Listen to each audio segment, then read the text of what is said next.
L'Algérie, tout d'abord, n'est pas arabe. J'ai eu cette chance d'aller à l'école, de comprendre mes origines, de connaître mon histoire. Parce que depuis les années 70 à nos jours, l'école algérienne a produit des mutants.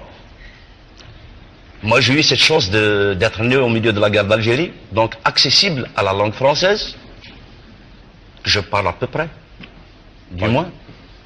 Donc cette langue m'a permis de découvrir mes origines.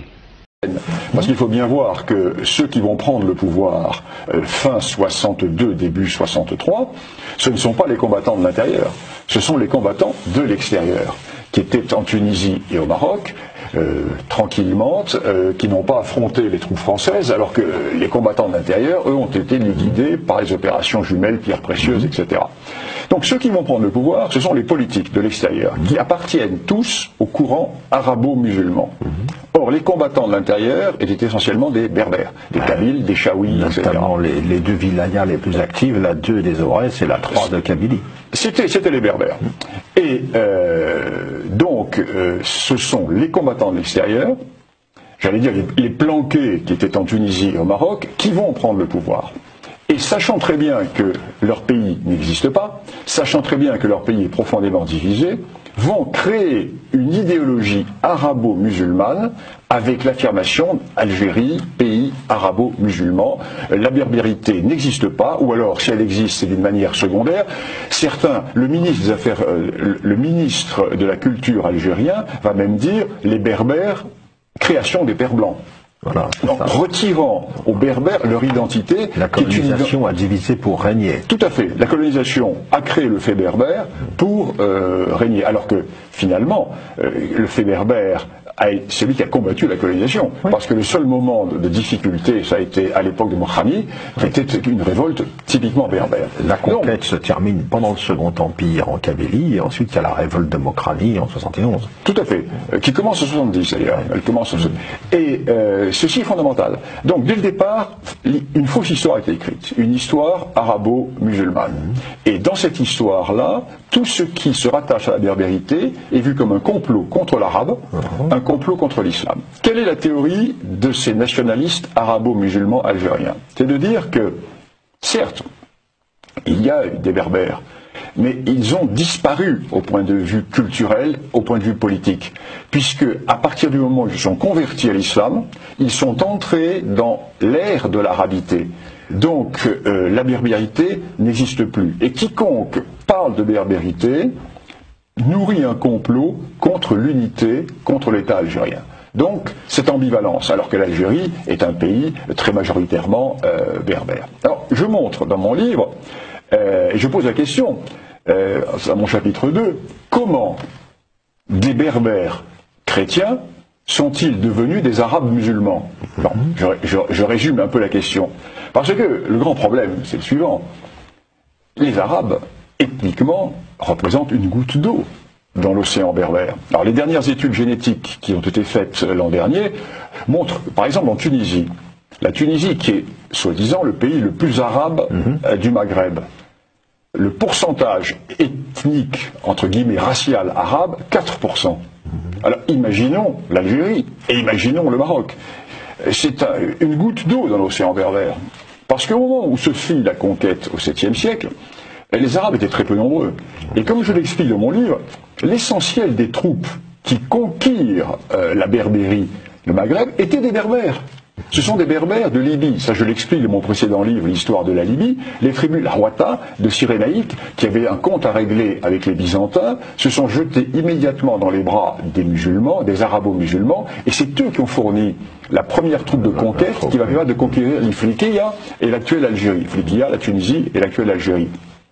Et comme ces berbères de l'actuelle Tunisie et de l'actuelle Algérie voient arriver d'autres berbères, les Laouata, ils les connaissaient très bien, parce qu'ils ont eu des alliances avec eux. Certes, une nouvelle religion. Mais les berbères ont vu passer tellement de religions. Ils ont vu passer toutes les sectes chrétiennes, toutes les dissidences, toutes les hérésies chrétiennes. C'est une religion de plus, une religion de moins. Ce qui compte, c'est la langue. Ils parlent berbère comme eux. Donc pour eux, ce ne sont pas des envahisseurs. Et quand ils vont se rendre compte que ce sont des gens qu'ils sont envahis, ça sera trop tard. Ils auront été convertis. Et puis il y aura quand même l'émigration hilalienne au XIe siècle. Là, j'en suis au 7e siècle. Donc, première conquête, il n'y a pas d'Arabes. Et très rapidement, les quelques Arabes qui sont présents dans cette partie du Maghreb vont être expulsés.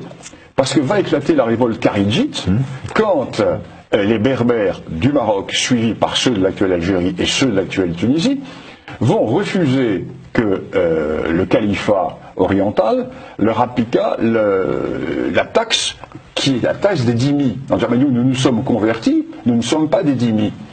Pour le califat, c'était une source d'impôt en moins, une source de revenus en moins. Donc, ils se révoltent au nom du kharidjisme, c'est-à-dire hérésie musulmane, qui dit que la Houma doit être dirigée non pas par les héritiers du prophète, ce qui serait une société féodalo-aristocratique, mais par les meilleurs de la communauté. Donc ils se révoltent, ils chassent les Arabes. Ce qui fait que jusqu'au XVe siècle et jusqu'au XVIe siècle, la quasi-totalité des entités politiques du Maghreb vont se trouver être des entités berbères. Donc, les berbères ont reconquis leur totale autonomie, entre guillemets, raciale, tout en étant musulmans. Vont arriver, sur ces entrefaites, les invasions des Hilaliens, au XIe siècle, XIe et XIIe. Les Hilaliens, qui vont arriver d'Arabie, et qui vont déferler, mais déferler oui et non, l'on a les visions d'Ibn Khaldoun qui sont un petit peu exagérées, parce que l'on sait combien ils étaient. Sur un siècle et demi, ils ont été 200 000. 200 000 sur un siècle et demi, c'est-à-dire rien du tout. Sur un siècle et demi, moins qu'il n'y a de clandestins qui arrivent par la Sicile tous les ans en Europe. Donc on est, vous voyez, sur quelle échelle. 200 000 sur un siècle et demi dans un océan berbère. Or, ce qui va se passer, c'est qu'au lieu de se berbériser, ces envahisseurs vont arabiser un certain nombre de berbères. Pourquoi? Et là, nous sommes au cœur du problème. Le cœur du problème, c'est la religion et la langue.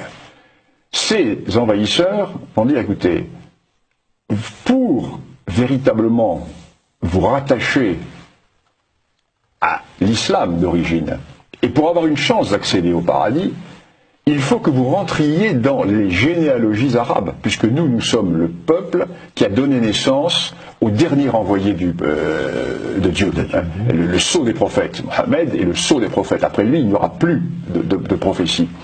Donc, si vous voulez avoir une chance d'accéder au paradis, il faut vous rattacher à nos généalogies. Et l'on va voir, et le phénomène est bien connu, de nombreuses tribus, ou des clans, ou des groupes berbères, qui vont abandonner leur propre généalogie et qui vont rentrer dans les Kabylas arabes. Ce qui fait qu'aujourd'hui, nous avons affaire en Algérie, comme en Tunisie, comme au Maroc, dans les zones qui ne sont pas berbérophones, à des berbères, entre guillemets, raciaux, qui ont été culturellement, religieusement et linguistiquement arabisés et islamisés. Donc c'est un problème qui est fondamental. Mais ces Arabes, qui arrivent donc au 11e, 12e, 13e dans l'actuel Maghreb, ne vont pas prendre le pouvoir tout de suite. Ils vont jouer de leur force militaire pour appuyer tel ou tel chef berbère, car toute l'Afrique du Nord est encore à ce moment-là sous contrôle du royaume berbère, aussi bien les royaumes marocains que les royaumes de Tlemcen, de Bougie, etc. Et ils vont, dans les querelles dynastiques inter-berbères, ils vont jouer sur tel et tel prétendant en échange de quoi? Eh bien, en échange de la remise de terre. Ce qui fait que ces tribus arabes vont monnayer leur force de frappe, vont dire les mercenaires de telle ou telle entité berbère, et petit à petit vont prendre de plus en plus de pouvoir. Jusqu'au XVIe siècle, fin XVIe, que se passe-t-il? Le Maroc perd ses dernières dynasties berbères, et arrivent les dynasties arabes, et la Tunisie actuelle, l'Algérie actuelle, sont subjuguées par les Turcs. Donc, changement de régime, changement de pouvoir, et les Arabes vont devenir, dans l'actuel Maroc, la force de frappe du Marsène chérifien, du Marsène arabe, et la force de frappe du Marsène turc dans l'actuelle Algérie et en Tunisie. Et c'est ainsi qu'ils vont se hisser à un rôle important alors que démographiquement, il ne représente rien. Une arabisation. Si ceci n'est pas vu, on ne comprend rien à l'histoire ancienne de ces régions, on ne comprend rien à l'ethnogénèse et on ne comprend rien à la genèse historique de ces régions. Donc je pars de ce premier point, ces deux premiers points. Le premier grand mensonge, le mensonge des origines. Alors il y a